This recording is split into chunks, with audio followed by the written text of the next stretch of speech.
Hello students, मैं अंजलि पयाल स्वागत करती हूँ आपका आईसीटी वर्चुअल क्लास में। कैसे हैं आप सब लोग? उम्मीद करती हूँ आप सब लोग अच्छे होंगे और अपनी लाइफ में बहुत बेहतर कुछ कर रहे होंगे। आज हम बात कर रहे हैं क्लास 11th की केमिस्ट्री की, जिसमें हमारा सेकंड चैप्टर चल रहा है स्ट्रक्चर ऑफ एटम, यानी परमाणु की संरचना की बात हम कर रहे हैं। और इसमें हमने बहुत सारी चीजें पढ़ ली हैं। आपके एटॉमिक मॉडल्स यहाँ पर आए, अलग अलग थ्योरम्स आपने यहाँ पर पढ़े। नेचर की बात हो रही थी, इलेक्ट्रॉन की, और वहीं से हमने स्टार्ट किया था कि एटम के अंदर किस प्रकार से शेल पाई जाती हैं जिनमें इलेक्ट्रॉन के पाए जाने की संभावना होती है। उन शेल के अंदर सब शेल होते हैं और सब शेल के अंदर आपके ऑर्बिटल्स पाए जाते हैं। और लास्ट सेशन में हम उन्हीं ऑर्बिटल्स के बारे में पढ़ रहे थे जो आपके 4 प्रकार के थे, एस, पी, डी, एफ सब शेल्स थे। और उन सब शेल्स पे आपके क्या होंगे? ऑर्बिटल पाए जाएंगे। ओके, उनके बारे में हम पढ़ रहे थे, उनके शेप के बारे में बात कर रहे थे। ओके, तो आज उसी को आगे लेकर चलेंगे। टाइप्स ऑफ ऑर्बिटल्स की बात की थी। Below we will look at some of the common type of orbitals and discuss a few thing about orbitals shape. ठीक है, इसको समझने से पहले आपके पास 3 टर्म आती हैं जिनको यहाँ पर एस और पी के बारे में आपने पहली लास्ट क्लास में अपनी पढ़ लिया था। तो एक आपका आता है शेल, एक आपका कहता है सब शेल, और एक आपकी होती है ऑर्बिटल। ओके, इन तीनों में बिल्कुल भी कंफ्यूज नहीं होना है। शेल आपका क्या होता है, सब शेल क्या होता है, ऑर्बिटल क्या होता है, इसको समझेंगे अच्छे। ठीक है, सबसे पहले आप बात करते हैं एटम में आपका क्या है, ये है न्यूक्लियस। ठीक है, नाभिक। नाभिक में क्या क्या पाए जाते हैं? आपके प्रोटॉन और न्यूट्रॉन पाए जाते हैं। इसके बाहर आप क्या कहते हैं? इसके बाहर होते हैं अलग अलग एनर्जी लेवल। ओके, जिनको आप N1, N2, N3, N4 यानी N की वैल्यू जो पहला होगा उसके लिए 1, जो दूसरी होगी उसके लिए N की वैल्यू 2, जो तीसरी होगी उसके लिए N की वैल्यू 3, जो चौथा एनर्जी स्टेट होगा उसके लिए N की वैल्यू 4 होगी। ऐसा आप लोग देखते हैं। तो ये न्यूक्लियस हो गया। इसके बाहर सबसे पहली एनर्जी स्टेट होगी N1, या जिसके लिए N की वैल्यू कितनी आएगी? 1 आएगी। ओके, तो N इज इक्वल टू 1। मुख्य क्वांटम संख्या भी आप इसके लिए क्या कहते हैं? 1 ही कहते हैं। इसके बाहर दूसरी एनर्जी स्टेट होगी जिसके लिए N इज इक्वल टू क्या हो जाएगा? 2 हो जाएगा। ओके, इसके बाहर एक और एनर्जी स्टेट होगी जहां पर N की वैल्यू क्या हो जाएगी? 3 हो जाएगी। और इसके बाहर एक और एनर्जी लेवल होगा जिसके लिए N की वैल्यू क्या हो जाएगी? 4 हो जाएगी। ओके, इस तरह से N1, N2, N3, N4 4 energy levels आपने यहाँ पर देख लिए। ओके, इसके बाहर और एनर्जी स्टेट भी हो सकते हैं, N5, N6, N7। ये आपका इनफाइनाइट तक N की वैल्यू चलेगी। ओके, यहाँ से कुछ चीजें हम क्लियर कर लेते हैं। सबसे पहले शेल।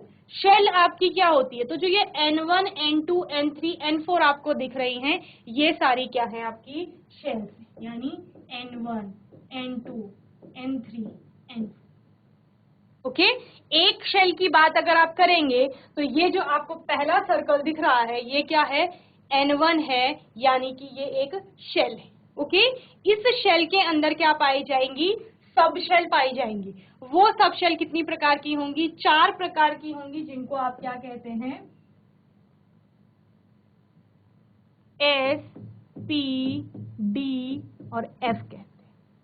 4 प्रकार की सब शेल होती हैं। ओके, N की वैल्यू अगर 1 है, N की वैल्यू 1 का मतलब जो पहली शेल है, ओके, पहली शेल है न्यूक्लियस के पास वाली जो शेल है, उसके लिए कितनी सब शेल्स आएंगी? तो उसके लिए एक ही सब शेल आती है, या उसमें एक ही सब शेल पाई जाती है, जो कि क्या होती है?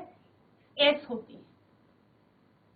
ओके, दूसरा N इज इक्वल टू 2 है। अगर N की वैल्यू जहां पर 2 है उसके लिए 2 सब शेल आती हैं, और वो क्या होती हैं? एक तो S ही होगा और दूसरा क्या होगा आपका? P होगा। ओके, तीसरा N की वैल्यू अगर 3 है उसके लिए 3 सब शेल वहां पर होती हैं। एक आपका होता है S, एक होता है P और एक होता है D। ओके, वहीं पर n की वैल्यू अगर 4 है तो वहां पर 4 सब शेल आपकी आएंगी, वो क्या होंगी, S P D F। हो गए 4? तो इतना क्लियर हो गया, यानी शेल है, शेल के अंदर सब शेल है, और अब उस सब शेल के अंदर क्या पाया जाएगा, ऑर्बिटल पाया जाएगा। ओके, और आप क्या देखते हैं, ऑर्बिटल सब शेल क्या हो गए, एक S हो गई, एक P हो गई, एक D हो गई, एक F हो गई, 4 सब शेल हो गई। इन 4 सब शेल में कितने ऑर्बिटल पाए जाएंगे, S में आपकी एक ही ऑर्बिट आती है, ये आपने लास्ट सेशन में भी देखा था। जब P की बात करते हैं तो P का जो क्या होता है, ऑर्बिटल होता है, वो 3 एक्सिस में जाता है, 3 प्लेन में जाता है। एक आपका x एक्सिस में बनेगा, एक आपका ठीक उसी के परपेंडिकुलर y एक्सिस पे बनेगा, और एक इन दोनों के परपेंडिकुलर z एक्सिस में बनेगा। ठीक है, तो 3 आपकी ऑर्बिटल आएंगी किसके लिए, P के लिए।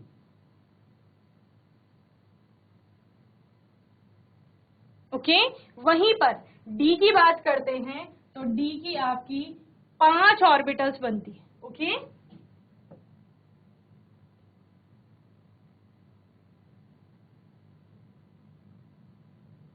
ये कितनी बन गई, 5 ऑर्बिटल। और वहीं जब F की बात करते हैं तो F आपका 7 ऑर्बिटल्स देता है।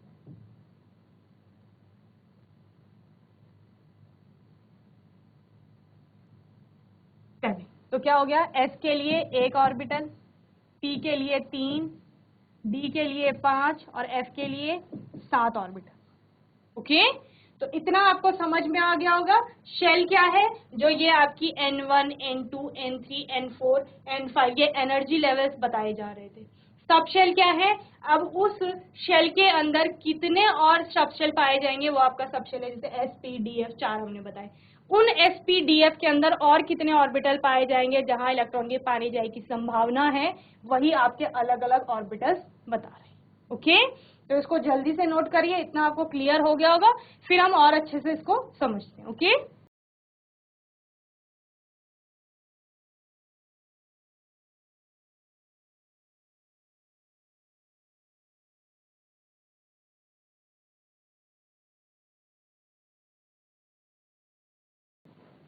तो इस प्रकार आपको शेल, सब शेल और ऑर्बिटल, इस प्रकार आपको शेल, सब शेल और ऑर्बिटल समझ में आ गया होगा कि क्या होते हैं आपके।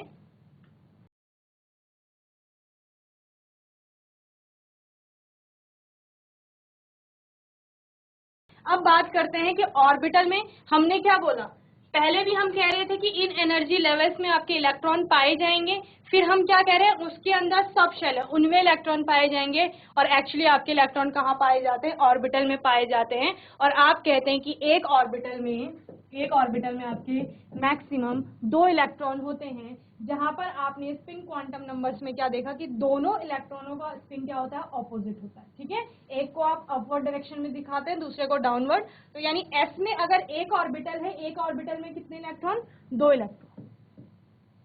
तो इस प्रकार आपके दोनों इलेक्ट्रॉन भरे जाएंगे। वहीं P की बात कर रहे हैं तो P में 3 ऑर्बिटल्स हैं, तीनों में कितने, मैक्सिमम 6 इलेक्ट्रॉन आएंगे। ओके, तो किस तरह से, एक ऑर्बिटल में आपके 2 इलेक्ट्रॉन, तो 3 ऑर्बिटल में आपके टोटल 6 इलेक्ट्रॉन हो जाएंगे।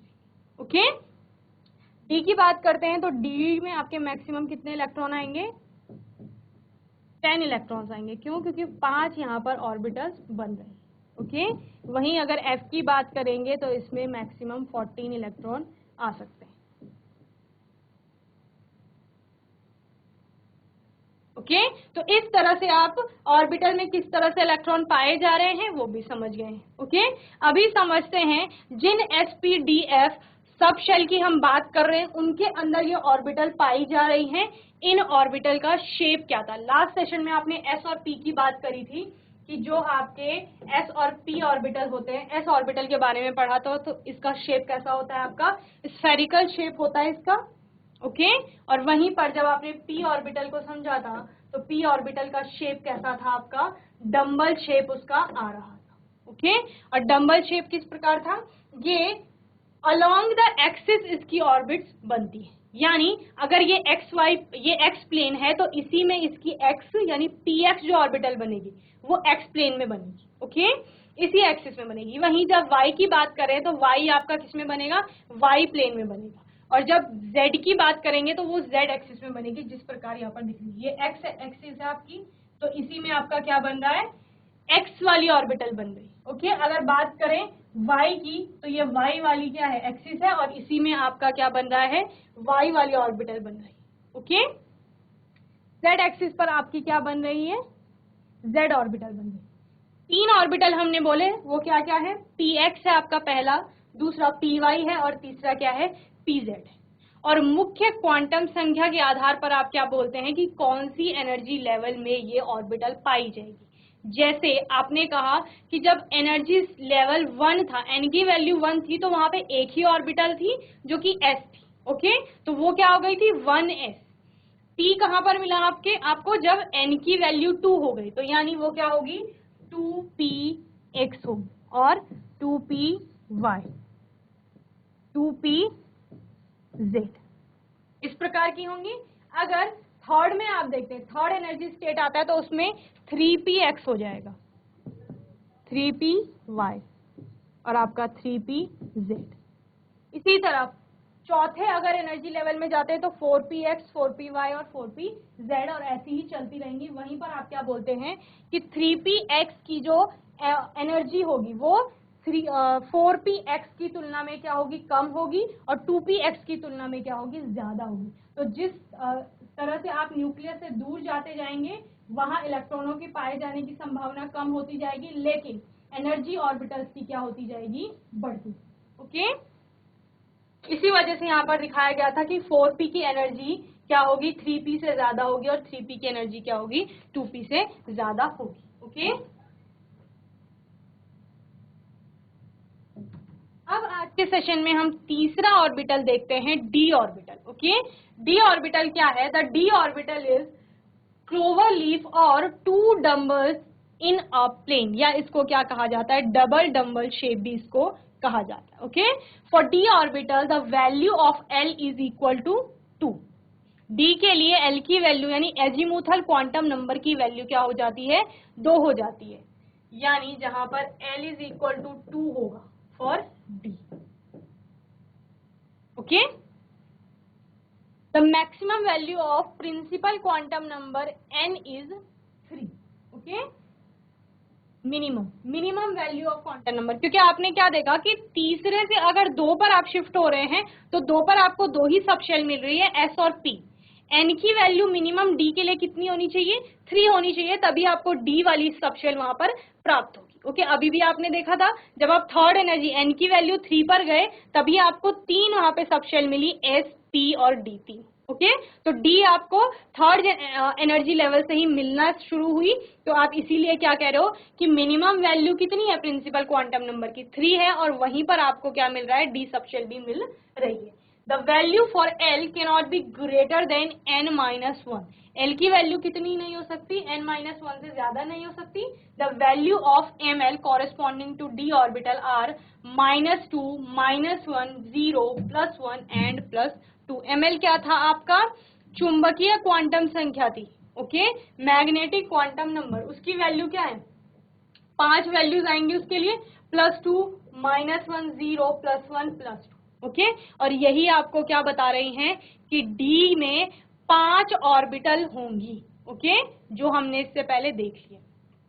अब वो 5 ऑर्बिटल क्या क्या होंगी, the 5d orbitals are assigned with the designation dxy। dxy क्या होती है, x और y प्लेन के बीच में होंगी dxy, और क्या होगा, dxz होगी। ओके, और थर्ड है आपका dx² - y², और फोर्थ है dz², वहीं पर फिफ्थ आपका क्या हो गया, dxz।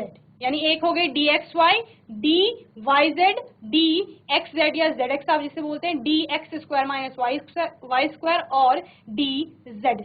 ओके, तो इतनी आपको समझ में आ गई कि 5 यहाँ पर ऑर्बिटल्स मिल रही हैं, किसमें, d में, d सब शेल में 5 ऑर्बिटल्स हैं। Okay, the energy of all 5 orbitals are equal, but the first 4 orbitals are similar in shape to each other, while the dz² differ from others। क्या कहा जा रहा है कि सारी एक सेम एनर्जी लेवल में अगर पाए जा रहे हैं तो पांचों ऑर्बिटल की एनर्जी क्या होगी, समान होगी। लेकिन अगर शेप की बात करेंगे तो उसमें क्या होता है कि चार जो आपकी स्टार्टिंग की है D x Y, D Y Z, D X Z और D x square minus Y square, इनका क्या होता है, आपका शेप लगभग सिमिलर होता है। ओके, लेकिन जो आपका डी जेड स्क्वायर है ये थोड़ा अलग होता है shape. Okay, the radical node probability density function is 0. The dxy orbital has two nodal planes passing through the origin and bisect the xy plane consisting zx. Okay, there are two angular nodes for d orbital. Okay, तो इस तरह से अभी हम आपको angular node और radial node किस प्रकार कैलकुलेट करते हैं वो अभी समझाऊंगी। पहले आप ऑर्बिटल को अच्छे से समझ लीजिए। तो डी ऑर्बिटल क्या कह रहा है कि डी ऑर्बिटल यानी डी सबशेल के जो 5 ऑर्बिटल होंगे उनकी शेप कैसी होगी, डबल डबल शेप होगी। और 5 ऑर्बिटल कौन कौन सी आई आपकी, D x Y, D Y Z, D Z x, D x square minus Y square और डी जेड स्क्वायर, ये 5 आपकी क्या बन गई, ऑर्बिटल बन गई। आपको पता है एक ऑर्बिटल में 2 ही इलेक्ट्रॉन रह सकते हैं, यानी टोटल 5 ऑर्बिटल्स की बात की जाए तो उनमें मैक्सिमम 10 इलेक्ट्रॉन रह सकते। ओके, इतना आपको पता है। साथ ही हम क्या कह रहे हैं कि यहाँ पर जो पहली 4 ऑर्बिटल जो मैंने बताई आपको उनके शेप लगभग सिमिलर होंगे। ओके, और एनर्जी लेवल की बात करें तो एक सबशेल में ये जब ऑर्बिटल पाए जाएंगे तो सबकी लगभग एनर्जी समान होगी। शेप उन चारों की लगभग सिमिलर है, सिर्फ डी जेड स्क्वायर जो आपका है वो शेप में थोड़ा अलग होता है या अलग दिखता है। ओके, इतना होपफुली आपको समझ में आ गया होगा। जल्दी से डी ऑर्बिटल के बारे में ये नोट करेंगे, फिर हम इसमें आगे समझेंगे और देखेंगे किस तरह से डी ऑर्बिटल कौन सी एक्सिस में या किन किन एक्सिस के बीच में उसकी ऑर्बिट बने। ओके, जल्दी से नोट करें।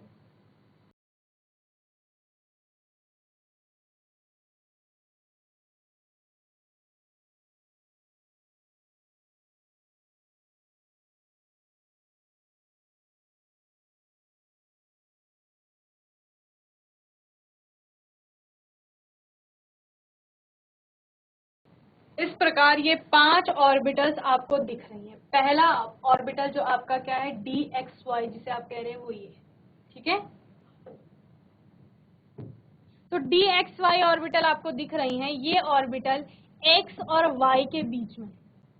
ओके, एक्स और वाई एकदम एक्सिस पे नहीं है कि एक्स एक्सिस में एक्स वाली होगी और वाई एक्सिस में वाई वाली, तो डी एक्स वाई ये एक्सिस के बीच में आपको दिख रही है। ये 2 एक्सिस है, ये इनके बीच में पाई जा रही है। इस एक्सिस और इस एक्सिस के बीच में ये कहीं पाई जा रही है। ये इस एक्सिस और इस एक्सिस के बीच में, ये इन दोनों एक्सिस के बीच में। ठीक है, यानी समझिए ये अगर एक्स वाई की बात मैं कर रही हूँ तो एक ऑर्बिटल ऐसी होगी, दूसरी ऑर्बिटल ऐसी। अगर ये सिंपल एक्स, ये वाई है आपका और ये एक्स है। ठीक है, एक्सिस के ऊपर नहीं है या अलोंग द एक्सिस नहीं है। जैसे पी में हमने बोला कि अगर ये एक्स प्लेन है तो इसी के ऊपर आपकी ऑर्बिट बनेगी, ऐसा नहीं है। ये कैसी है, अगर ये वाई है और ये एक्स है, ये एक्स हो गया, ये वाई है, तो ये इन दोनों के बीच में यहाँ कहीं होगी। ओके, इस प्रकार।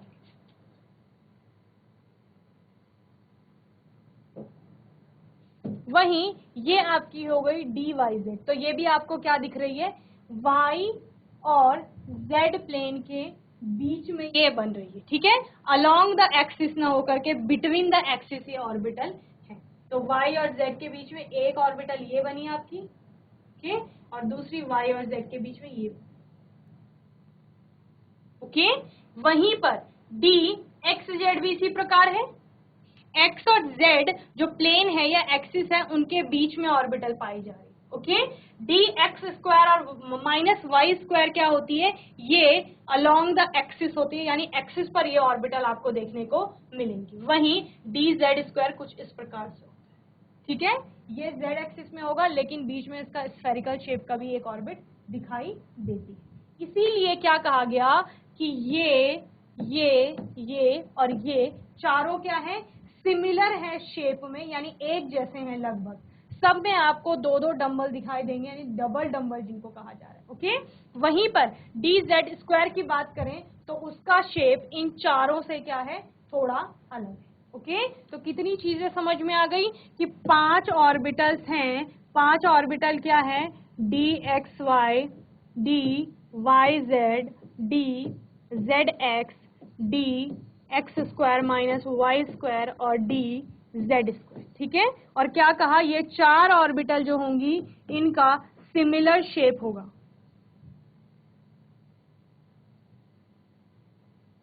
और ये डी जेड स्क्वायर थोड़ा डिफर करेगी शेप में, और वहीं अगर पांचों की बात करें तो इनका सेम एनर्जी होगी।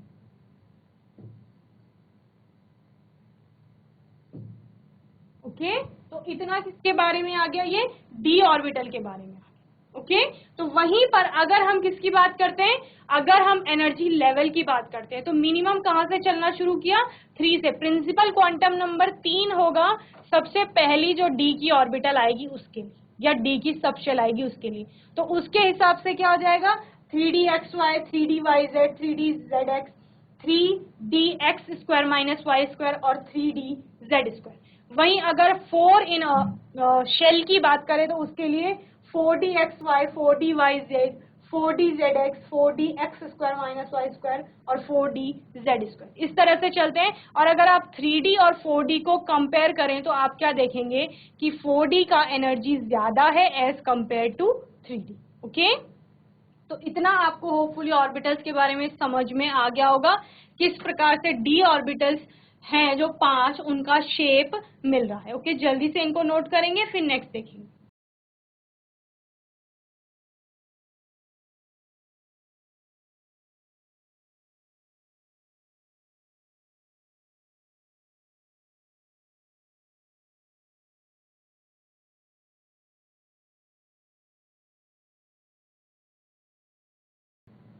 नोडल प्लेन की बात करेंगे तो डी एक्स वाई में क्या है? एक्स जेड और वाई जेड पे आपको क्या दिखाई देगा? नोडल प्लेन दिखाई देगा। डी वाई जेड की बात करें तो एक्स वाई और z x. D Z x की बात करें तो एक्स वाई और वाई जेड पे। D x square minus Y square की बात करें तो x minus y is equal to 0 और x plus y is equal to 0। वहीं डी जेड स्क्वायर की बात करें तो there is no nodal plane. Okay, अब बात आती है फोर्थ ऑर्बिटल की, that is your F orbital. और F orbital, F sub shell के अंदर जितनी ऑर्बिटल आएंगी वो सारी क्या कही जाएंगी? एफ ऑर्बिटल्स कही जाएंगी। और आपको याद है कि ये एफ ऑर्बिटल कहाँ से बनी थी? n इज इक्वल टू 4 से बनना शुरू हुई थी। ठीक है, जहां पर प्रिंसिपल क्वांटम नंबर की वैल्यू आपका 4 हो जाती है, वहां पर आपको 4 सबशेल मिल रही थी, जो क्या क्या है? 4s है आपका, 4p है, 4d है और 4f। यानी पहली f की सबशेल वहीं पर मिलेगी जहां पर एनर्जी लेवल या n की वैल्यू कितनी है? 4 है।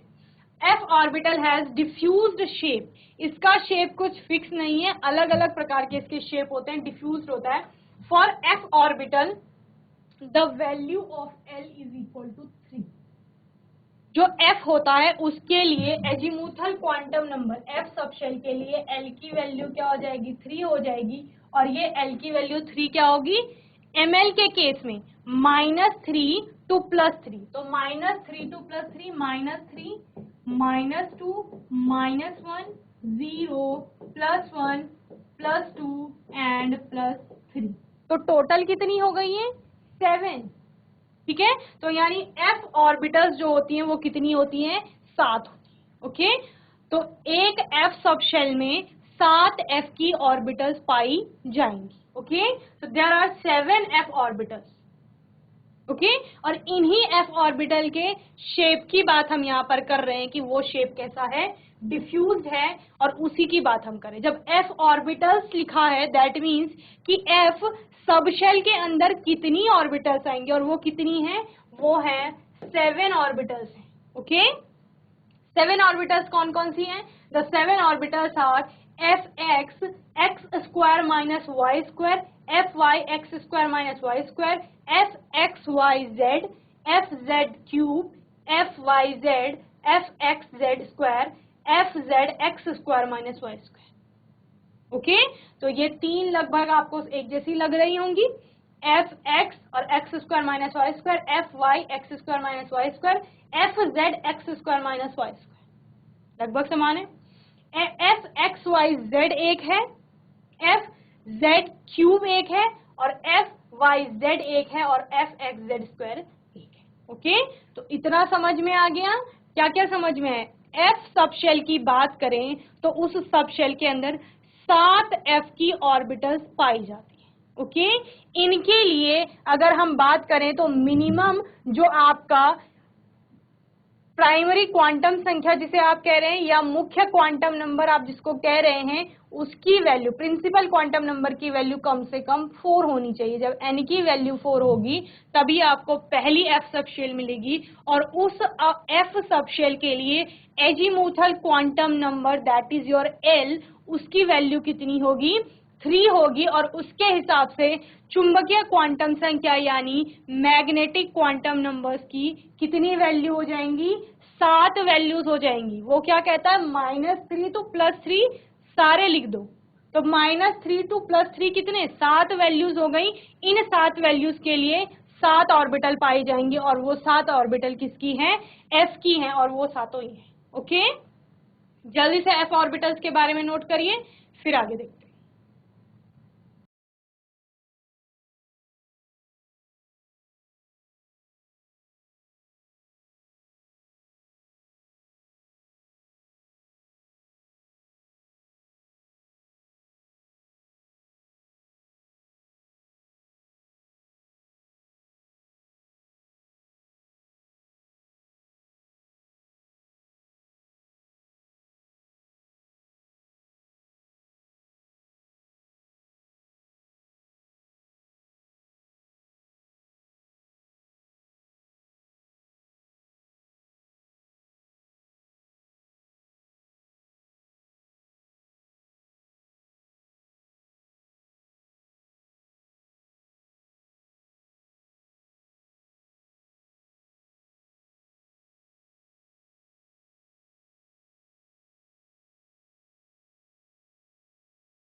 चलिए, इस प्रकार आपको 7 ऑर्बिटल्स दिख रही हैं, जिनका शेप आपको दिख रहा है कि बहुत ही डिफ्यूज सा शेप है इनका। ठीक है, 3x² - y² F Y, F Z x² - y² F Y Z square, F Z cube, F X Z square, F X Y Z, और F X square -3y square. Okay, तो इस तरह से आपकी अलग अलग ऑर्बिटल्स आपको देखने को मिल रही हैं। एग्जैक्टली आप पता नहीं कर पाते हैं कि कौन कौन सी ऑर्बिटल्स यहाँ पे होंगी, इसलिए एफ ऑर्बिटल के बारे में उतना ज्यादा आपके कोर्स में दिया भी नहीं जाता है। ओके, एस पी डी के बारे में बहुत अच्छे से समझाया जाता है, लेकिन एफ ऑर्बिटल के बारे में ज्यादा, क्योंकि इसका वो समझ नहीं पाएंगे आप लोग, या क्या कहेंगे, क्योंकि हमने कहा डिफ्यूज्ड शेप है, उस वजह से भी ज्यादा चीजों को यहाँ पर इंक्लूड नहीं किया गया है। हायर क्लासेस में बहुत अच्छे से आप इसके बारे में पढ़ते हैं। ओके, तो एफ ऑर्बिटल के बारे में आपको इतना ध्यान रखना है कि 7 एफ सबशेल अगर है उसके अंदर 7 ऑर्बिटल्स पाई जाएंगी एफ की। ओके, और वहीं पर उन 7 ऑर्बिटल्स में मैक्सिमम आपके 14 इलेक्ट्रॉन्स आ सकते हैं। साथ ही साथ 4 एफ से आपकी एफ जो सबशेल होगी वो आना स्टार्ट होती है। 3 में एफ की सबशेल नहीं आती है, 2 में नहीं आती है, 1 में नहीं आती। ओके, तो इतना होपफुली आपको समझ में आ गया होगा। यहां पर आपका एक पॉइंट आता है nodal point, node, angular node और रेडियल नोड की बात की है तो उनको समझेंगे। ठीक है, थोड़ा और अच्छे से। The nodal point is a point at which there is a 0 probability of finding the electron. Nodal point क्या था? एक ऐसा पॉइंट था एटम के अंदर जहां पर इलेक्ट्रॉन के पाए जाने की संभावना क्या है? 0 है या 0 है। ओके, तो ऐसा पॉइंट भी है एटम के अंदर जहां पर कि इलेक्ट्रॉन नहीं पाया जाए। हमने क्या कहा कि एटम है, एटम के अंदर इलेक्ट्रॉन घूम रहे हैं, अलग अलग एनर्जी लेवल्स में घूम रहे हैं, वहां पर शेल है, सब शेल है और ऑर्बिटल है। ठीक है, वहीं पर क्या कह रहे हैं कि उन्हीं शेल के अंदर ऐसे ऐसे जोन पाए जाएंगे जहां पर इलेक्ट्रॉन के पाए जाने की संभावना क्या है? 0 है। There are 2 types of nodes. अब वो नोडल पॉइंट में किस तरह के नोड्स पाए जाएंगे? पहला आपका है रेडियल नोड एंड दूसरा है angular node. Okay. Radial node क्या होता है? Radial node calculate the distance from the nucleus while the angular node determine direction. Radial node आपको डिस्टेंस बता रहा है उसकी न्यूक्लियस से, और वहीं पर एंगुलर नोड क्या बता रहा है? डायरेक्शन बता रहा है। नंबर ऑफ रेडियल नोड, किसी भी शेल में अगर आपने number of radial node count करने हैं तो उसके लिए n minus L minus 1 formula है रेडियल नोड कैलकुलेट करने के लिए। वहीं पर नंबर ऑफ एंगुलर नोड, अगर आपको नंबर ऑफ एंगुलर नोड्स वहां पर देखने हैं तो उसके लिए एल की जो वैल्यू है यानी एजीमुथल क्वांटम नंबर की जो वैल्यू है वही पर वही एंगुलर नोड की वैल्यू उस शेल के लिए पर्टिकुलर ऑर्बिटल के लिए होगी। And what is nodal plane? Are defined as the plane of zero probability region to find the electron, the number of planes is equal to L. Okay तो nodal plane के लिए भी आपके लिए जो एजीमुथल क्वांटम नंबर की value होगी वही उतने ही नोडल प्लेन उस ऑर्बिटल में पाई जाएंगे। ओके तो इतना समझ आपने लास्ट सेशन में भी इसको समझा था। एग्जाम्पल लेके चलते हैं। ओके एक हमारे पास है 1s ऑर्बिट, एक हमारे पास है 2s orbital. Okay 1s orbital और 2s ऑर्बिटल, दो ऑर्बिटल हमारे पास। 1s ऑर्बिटल क्या कह रही है कि n की वैल्यू कितनी है? 1 है। For 1s n is equal to 1 and for 2s n is equal to 2। Okay बात करते हैं रेडियल नोड की। रेडियल नोड क्या कहता है? n माइनस एल माइनस 1 कीजिए आप तो आपको रेडियल नोड पता चल जाएंगे उस ऑर्बिटल में। अब आपको पता है l की वैल्यू फॉर s 0 है s के लिए, 1 है p के लिए, 2 है d के लिए और 3 है किसके लिए? s के लिए। ओके इतना आपको समझ में आ गया। जब हम 1s कह रहे हैं that means n is equal to 1 and what is l? l is equal to 0। तो आपको क्या करना है? 1 माइनस 0 माइनस 1, तो इसकी वैल्यू कितनी हो गई? 0 हो गई। यानी जो 1s है उसमें एक भी रेडियल नोड नहीं है, यानी कोई भी नोड ऐसा नहीं है, कोई भी जगह ऐसी नहीं है जहां पर इलेक्ट्रॉन के पाए जाने की संभावना 0 होगी। ओके वहीं पर अगर 2s की बात करें, 2s के लिए n is equal to 2 and l is equal to also 0, क्योंकि s की कोई भी ऑर्बिटल आएगी आपकी 1s 2s 3s 4s कोई भी आए उसके लिए l की वैल्यू यानी एजीमुथल क्वांटम नंबर की वैल्यू हमेशा क्या होगी? 0 होगी। ओके तो यहाँ पर आप क्या करेंगे? 2 माइनस 0 माइनस 1, तो ये आपका कितना आ जाएगा? 1। यानी 2s में एक ऐसा नोड बनेगा, एक ऐसा रीजन बनेगा जहां पर इलेक्ट्रॉन नहीं पाए जाएंगे। ओके और वो रीजन कैसा होगा? ये आपका न्यूक्लियस हो गया। न्यूक्लियस के बाहर ये 1s वाला पार्ट है जहां पर आपके इलेक्ट्रॉन पाए जा रहे हैं। ओके ये आपका 2s वाला पार्ट है और इस 2s वाले पार्ट में एक रीजन बनेगा इस तरह से जहां पर इलेक्ट्रॉन नहीं पाए जाएंगे, ये बीच वाला पार्ट।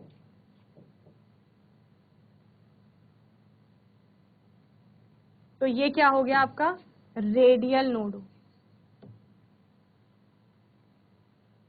ओके और बात करें इस 1s और 2s के लिए एंगुलर नोड की, तो एंगुलर नोड पता है आपको?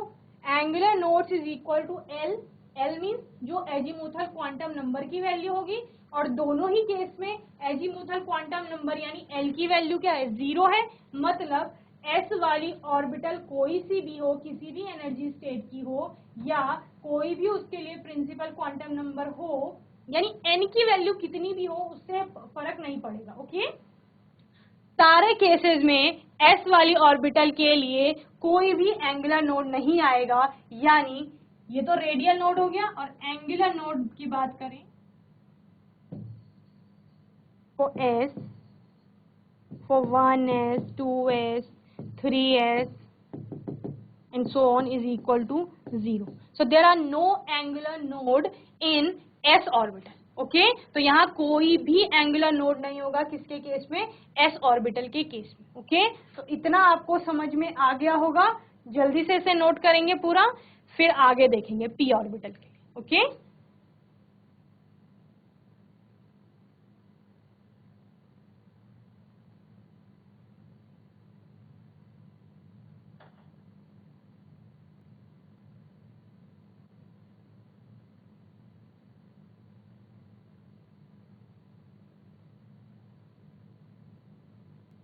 तो बच्चों आज के सेशन में हमने कितनी चीजें सीखी? हमने शेल की बात की, उसके अंदर पाए जाने वाले सब शेल की बात की और उस सब शेल के अंदर पाए जाने वाले ऑर्बिटल की बात की। ठीक है, हमने कहा शेल आपका क्या बताएगा? मुख्य क्वांटम संख्या बताएगा। ओके, उसके अंदर सब शेल आएंगे 4 प्रकार के S P D F और उन S P D F में अलग अलग ऑर्बिटल्स पाई जाएंगी। ठीक है, S में आपकी 1 ऑर्बिटल आएगी, P में आपके 3 आएंगे, D में आपके 5 आएंगे, वहीं F में आपके 7 ऑर्बिटल्स आते हैं।